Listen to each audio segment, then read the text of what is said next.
Hello, family members. I hope you're having a nice day today. It's been a really rough. I can't even know. I don't know how to define the period of time that it's been rough. My dad's in the hospital. My mom was in the hospital last week. Everything's kind of messed up. Anyway, I want to talk to you today about something I've been seeing a lot of discourse about online, which is the movie Emilia, Pérez. It reminded me, all this discourse, about something I've been wanting to talk about for a while. And so I'm going to use this opportunity to get into it, all right? When I was 19, I would say probably my first semi-serious boyfriend. I met him online, big ol', tall, black nerd anime guy. I just loved him. He's a sweetie pie. We're still friends. It's not his fault I'm aromantic, and it could have never worked. But he rode a bus all the way from Minneapolis to Clarksburg, West Virginia, so I could pick him up at the bus station and he could spend like a long weekend with me or something like that. And it was really, really nice. We had a great time, except for one thing. We decided to go to the movies, as one does, young and looking for something to do in the middle of nowhere, West Virginia, where there's really not much to do. And we saw the movie Shallow Hal. Now, if you have not seen the movie Shallow Hal, the premise is that Jack Black's character meets Tony Robbins in an elevator and is like hypnotized so that he only sees people's inner beauty. Meaning if they're crappy people, they look ugly to him, physically ugly to him. And if they're really nice people, really good people, they look really beautiful to him. And because of this, he falls in love with a morbidly obese woman, sort of my body type, right? Because he sees her as Gwyneth Paltrow. Unbelievably beautiful, thin, perfect, movie star. And it was so uncomfortable for my boyfriend and I because I had the same body type then, okay? And he thought I was beautiful and liked the way I looked. And the idea that the characters couldn't be in her inner beauty, couldn't be her at her real weight. It had to be at Gwyneth Paltrow's weight. And then, of course, also they have Gwyneth Paltrow wearing a fat suit. It was really, really uncomfortable. Like, my boyfriend and I the entire movie, I think we were just stunned at how the very premise just completely invalidated our entire relationship.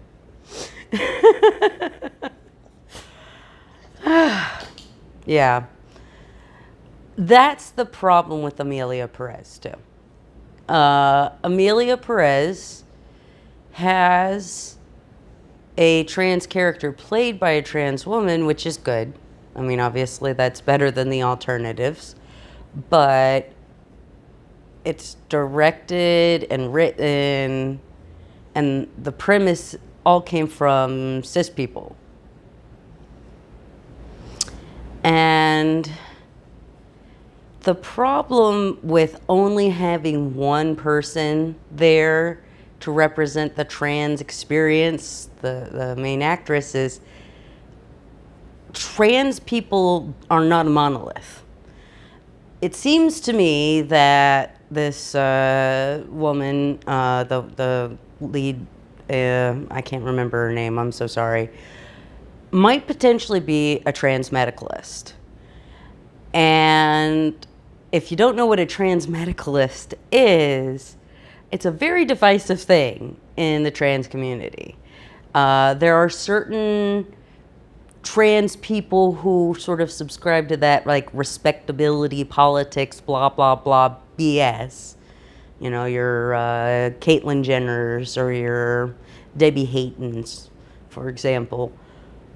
Those type of people often will try to say they're more valid than, say, non-binary people or trans people who don't medically transition. That the medical transition part is necessary to be trans, and that's not true. It's just not true. I mean, not to, oversimplify it here, but trans people have existed way longer than medical interventions, and people can and have been trans pretty much all of human history. So those people who didn't have medical care that were trans were still trans, weren't they? I mean, sometimes all a person does is socially transition, and that is perfectly valid. And the movie Emilia Pérez apparently doesn't accept that premise. It makes it a lot about the medical transition, and then even makes like fundamental mistakes about the medical transition aspect. And if you want to know more about that, I definitely recommend Jesse Gender's take on this, because, oh boy, they really messed that up a lot. So, quality of the movie aside, the content is fatally flawed because they didn't have enough trans people involved in the creative process who could go, hey, a person's smell is based on their hormones, and if you're taking hormone therapy, you don't smell the same anymore. Like, that's a pretty basic thing, but that's an integral plot point they get wrong in that movie. It's just bizarre because it was such an easily avoidable mistake. But for some reason, we're still giving white Westerners, the white Western men, the opportunity to tell other marginalized people's stories, and then shocked when they make fundamental errors like that because they don't know the community that they're trying to represent, Like, I think a really good example of this, oddly enough, is What's Eating Gilbert Grape. Now, obviously, in What's Eating Gilbert Grape, we do have Leonardo DiCaprio playing a developmentally disabled young man, and he's not. And I have to admit, I've worked with developmentally disabled people for as long as you could possibly say that that's possible. Like, I don't know how old you would say that, volunteering at a camp for disabled people is working with them. But I've been doing that since I was a baby. Okay, I've been around people with all types of disabilities, physical and mental, developmental, whatever. And Leonardo DiCaprio does a good job. I will give him that. And I think that's because he really did work with people with disabilities and really took the time to get to know what he was doing. Like, he did the homework. And that is great. It possibly would have been better if maybe they could have found somebody who was developmentally disabled or disabled in some way to take the part. But that's not the part of that movie that I think is a good example of representing us. Darlene Cates. Cates? I think it's Cates. She played the mother character. And they had discussed getting someone to play that part who did not fit that body type and wore like a fat suit. And they didn't go with that. They actually found an actress who did a wonderful job, who looked like the character, and they didn't have to do all that stupid stuff. And it wasn't just more authentic because of that, but if there had been such a fundamental mistake there about being a morbidly obese person, Darling could call that out. And I think that that gives a more authentic performance. It felt so amazing to see an actual, like, obese woman in a Hollywood movie. That just doesn't happen. People like me don't get representation. And when they want to tell our stories, they do things like they do in Shallow Hal or The Whale or whatever. And telling someone else's story without knowing them or involving them is always going to lead to problems. And so whether it's like, you know, white men trying to tell black men stories, or men trying to tell women's stories, or, you know, non-disabled people trying to tell disabled stories, if you don't have us involved in front of and behind the camera, you're gonna make mistakes. And we are so underrepresented. If you reinforce incorrect myths about us, it is so damaging, because we don't get a chance to reply, to speak for ourselves and say, no, that's not true. That's not how we are. I'm not, like, I don't hate my body. I don't hate. I'm sick. I have a chronic illness. That part I don't like. But I'll tell you something. I used to hike 7 days a week looking like this, okay? Being healthy and my weight aren't the same thing. I've been healthy looking like this, and right now I'm unhealthy looking like this. But it has nothing to do with my body. I mean, it does make it harder when I have, you know, so much trouble just even having the energy to get around, and I've got a little bit more volume to carry than the average person, but my body being the way it is not the reason why my life sucks. My life sucks because the American medical system is completely broken. But anyway, so I hope that going forward, we see more stories told about marginalized communities. We need more stories about trans people and intersex people and asexual and aromantic people and people who have different body types and, you know, all the breadth and depth of human experience, different subcultures and ethnicities and races and just all sorts of different kinds of people need to be part of the storytelling process. Like Steven Spielberg, good dude. And I actually appreciate how much he went in hard on West Side Story. But he shouldn't be the only person telling Puerto Rican stories. No matter how much involvement he has, there's always going to be sort of an outside looking in. I think one thing that makes it work in that particular movie is there's the white gang and the Puerto Rican gang. And so his white perspective is something that's represented in the movie. But if you're telling a story that's just about people from a particular marginalized group, I don't think a white man should, you know, direct that. And if he's not in that group, he shouldn't be directing it. And we don't give people a chance to direct who aren't white men very often. And so the only way we're going to see more of our stories, queer people, people who are disabled or, atypical body types or whatever.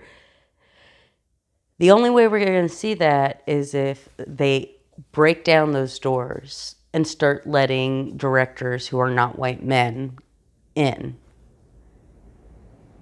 And I don't know how likely that it is to happen. It's an old boys club. It's a networking thing. It's who you know. There is not nearly enough investment in the arts that there should be. If there were more directors who had the means to make small to medium budget projects, I think we would get better art. And since art has always been one of our most reliable exports, I don't know that it would be a bad thing economically for us to do that, but I don't think it's likely to happen. Because right now it seems like movies are kind of going into this like very heavily sanitized, big franchise, large investment type movies, and fewer medium and lower budget stuff. So I don't know that it's very likely that we're going to see much progress on this, but I would love it if people would stop trying to tell our stories for us.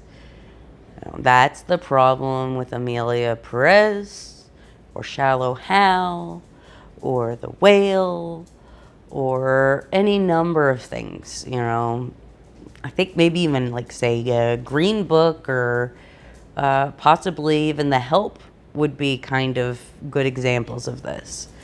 Like, for so long, the inclination has been, like say in The Last Samurai, to have a white character whose perspective you're getting on the marginalized group. Or in the case of Emilia Pérez, a cis character who you're getting their perspective of the trans character instead of it being the trans character's story. And the reason why it doesn't feel natural to the filmmakers to make it the trans person's story instead of the cis woman's perspective on the trans woman is they aren't trans. And they're like, how is anyone going to relate to a trans story told from a trans perspective? And it's like, I'm a woman. I watch male stories from a male perspective, and I can like them even if I don't necessarily relate to them. Or I can watch black people tell their stories, and even if it doesn't really have anything that I can personally relate to, although usually it does, I can still, connect with characters and enjoy them. Like, I don't think that white men get it. Marginalized people have proven that they can relate to your stories, white guys. It's your turn to learn to relate to ours. You don't need to be centered in every story. Your perspective does not need to be seen as the default for people to relate to. And I feel bad because I know a young white man who is trying to get into making films. And I hope he has success. I don't think that we need to shut people out like that. But the problem is they're so overwhelmingly overrepresented. And the only way that we can fairly balance that out is to up the number of people who direct and the number of, lower budget projects. Because if there's not more to go around, then we're never going to see any progress. We need more art. We need more entertainment. That stuff is so important, And we really undervalue it. Like, we just accept that unless you're like top echelon movie star, if you want to be an actor or, you know, in this industry, that you should have to struggle. Like, people who are essential to our entertainment industry, you know, people who do character actor work or, you know, local theater stuff, touring stuff, you know, the like backup dancers on Broadway and everything. All of those people deserve to be paid. And all of those people could have a lot more work if we actually were investing more in stories that were a little more diverse, okay? That's what I'm trying to express here, is that I would just like to see more stories told so that we can see our perspective on the screen. I don't have any expectation that anytime soon I'm going to see an openly aromantic character on any sort of major media. I just don't think that's going to happen. I'd love it. Don't get me wrong. But I just don't see it happening because, well, number one, people just don't know that aromantic people exist at all. And you know, the few of us that understand who we are because, you know, we happen to come across the terminology, well, we're not likely to be the type of people that have the kind of connections you need to be able to make art like that, okay?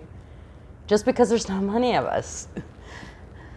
The odds are greatly against us. And people who look like me, the odds are greatly against us getting any sort of power or clout because people just discriminate against us. They think things about us that aren't true, and they just don't look at us like we're humans a lot of the time. People who are morbidly obese or disabled, they just look right over us, right past us, because they think they know things about us that they don't. So that's my plea, is to stop making our stories without us and start making more stories about us. Well, family members, I hope you've had a lovely ride with me today. I'll give you a little dog love. Kimmy, are you down here? Are you Kimmy? She is. She's my baby. Oh, look at that little leg going, huh? I found a magic spot. Well, I hope you have a nice day today, family members. If you pray, I would definitely appreciate some prayers for my dad to come home from the hospital soon. Take care of yourself, and I'll talk to you later. Bye.